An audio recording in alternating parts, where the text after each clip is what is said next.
ఏమండి పెళ్ళై 2-3 నెలలైంది కదా, ఇంకా ఒట్టి మనిషిగానే ఉన్నావేమిటమ్మా? నాకు శుభవార్త ఎప్పుడు చెప్తావు అని అడుగుతున్నారు నాన్నగారు. మరేం పర్వాలేదు, మా ఆయన గట్టి మనిషి, మేము ఆ పని మీదే ఉన్నామని చెప్పు. వేళకోళం కాదండి, శుభవార్త ఎప్పుడు చెప్తాం మనం? అయితే ఈ రోజు ఆఫీసు సెలవు పెట్టేసి ఇంట్లోనే ఉండి ఆ శుభవార్త రేపే చెప్పేద్దాం. చాలా ఊరుకోండి, ఆఫీస్ టైం అవుతుంది, పదండి.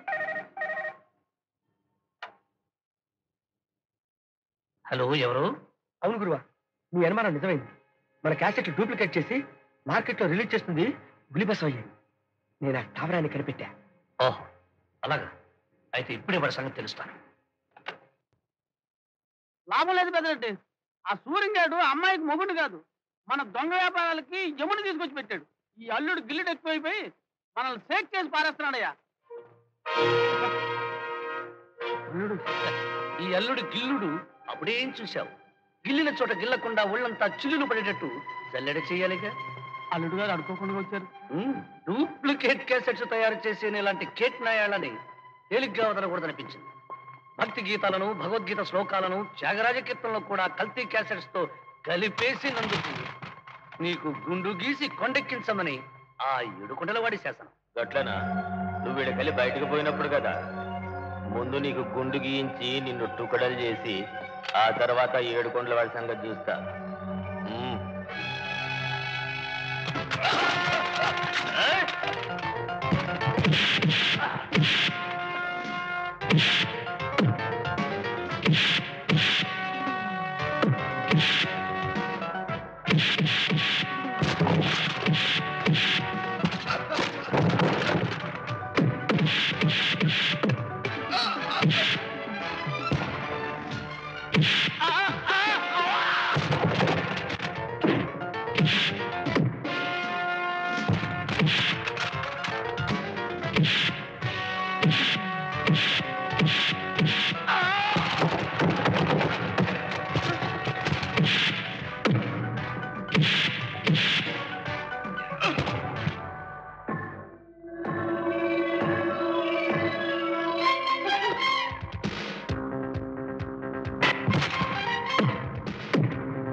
సత్యం, మామయ్యకి ఏమైంది? ఇంతకాలం తనకు తెలియకుండా కంపెనీలో జరుగుతున్న మోసాన్ని తెలుసుకుని షాక్ తిన్నారు. గుండె నొప్పితో బాధపడుతున్నారు.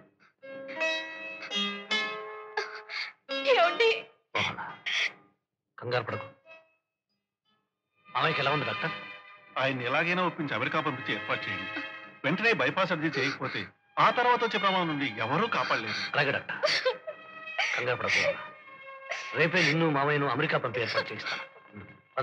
కొండలలో నెలకొన్న కోనేటి రాయడువాడు, కొండలంత వరములు గుప్పెడువాడు. కొండలలో నెలకొన్న కోనేటి రాయడువాడు. ఆడు శత్రువైనా ఆ గోపాలంగాడు గొంతే గొంతురా. ఆ గొంతు ఎప్పుడు కొయ్యాలా అని చూస్తున్నా. ముందా టేప్ రికార్డర్ బంజావాయ్. వాడి మాట విన్నా పాట విన్నా నా దిమాగ్ ఖరాబ్ అవుతుంది. నీకే కాదు, 3 నెలలు మంది ఎంత జైల్లో పెట్టించాడే. నా ప్రెస్టేజ్, నా పరువు, నా జంటలు తనం అన్ని చేయకపోలే. ఈ డౌన్ పుట్టినాక నన్ను కొట్టే మొనగాడే పుట్టలేదు. ఈడు పుట్టాడు నా చేతిలోకెళ్ళి సావడానికి. అందుకే మన జాకీ గారిని ఆడి మీదకి ఎంక్వైరీకి పంపి ఆడు కూపి లాగమని చెప్పి నేను జైలుకి వచ్చిన. హలో మోహన, నేను గోపాల్ని. ఆపరేషన్ బాగా జరిగిందా? Good, very good. నేనా? నాకే ప్రతిక్షణం నిన్ను నీ మాటలు గుర్తు చేసుకుంటూ ఇలా కాలం గడిపిస్తున్నాను. అన్నట్టు మోహన, నీకో శుభవార్త. మనం చేరబోయే కొత్త ఇంటికి అడ్వాన్స్ ఇచ్చేసాను. నువ్వు ఇండియాకి రాగానే మంచి రోజు చూసి గృహప్రవేశం చేసేయాలి. వెంటనే మీ నాన్నగారిని తీసుకుని ఇండియా వచ్చేయాలి. Okay, bye.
లేదే నేను మళ్ళీ మిమ్మల్ని కలుస్తానని అనుకోలేదు.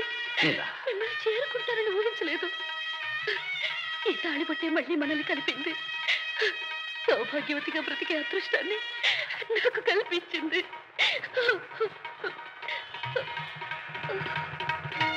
నీలా నీలా నీలా అమ్మా నీలా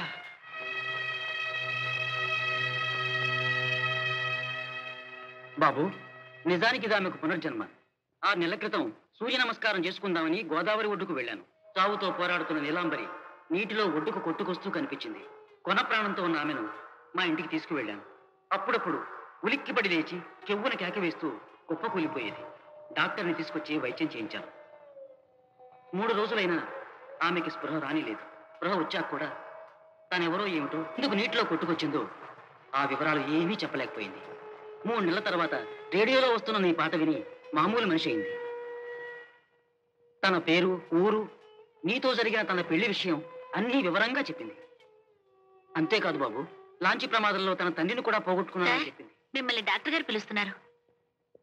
డాక్టర్ సార్, చావు నుంచి తప్పించుకుని తన వాళ్ళని కలుసుకున్న ఆనందంలో వచ్చిన షాక్ ఇది. కొంతకాలం ఇలాగే ఉంటుంది. ఆమెకు ఆనందం కలగజేస్తూ వీలైనంత సంతోషంగా ఉండేట్టు చూడండి. తట్టుకోలేని ఏ విషయాలు విన్నా మళ్ళీ ఆమె ప్రాణానికే ప్రమాదం రావచ్చు.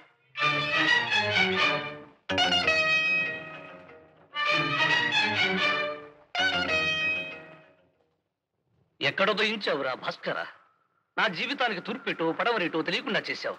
నిన్ను చూస్తుంటే నా గుండె ట్యాంక్ బండ్ అయిపోతుంది గురు. ప్రపంచంలో ఒక పెళ్ళంతోనే పడలేక మోకాళ్ళతో జుట్టు పీక్కుంటున్నారు. సింగిల్ సరస్వతితోనే మెయింటైన్ కావడం కష్టమవుతున్న ఈ రోజుల్లో డబుల్ సరస్వతులతో ఎలా వేగుతావో, ఎలా మోగుతావో. అనవసరంగా టెన్షన్ పెట్టి నాకు బీపీ తెప్పించొద్దు. ఈ ప్రమాదం నుండి తప్పించుకోవడానికి నాకేదో బోడి సలహా చెప్పు. అయితే నాదో బోడి సలహా. నీకు పెళ్ళైనట్టు నీలాంబరితో చెప్పే. ఇది నిజంగా బోడి సలహా. అసలే నీల చావు బ్రతుకుల నుండి బయటపడింది. ఆ షాక్ నుండి తేరుకోకముందే ఈ విషయం తెలిస్తే విచ్చిదైపోదు. పోనీ మోహన్ రాగానే నీకింతకు ముందే నీలాంబరితో పెళ్ళైపోయి చెప్పే. ఇది నీ రెండో బోడి సలహా. మోహన ఎంత పట్టుదలగల మనిషో నీకు తెలుసు. నీలతో పెళ్ళైనట్టు ఆమెకు తెలిస్తే విరక్తితో గృహిణి ఆత్మహత్య అనే హెడ్లైన్స్, దాని పక్కనే మోహన ఫోటో, ఇంతే సంగతులు. పోనీ ఇద్దరిని కలిపి కూర్చోబెట్టి జరిగిందంతా చెప్పే. ఆ తర్వాత ఏం జరుగుతుందో చూద్దాం. పిచ్చి నీకు పడుతుంది, ఆత్మహత్య నేను చేసుకుంటాను.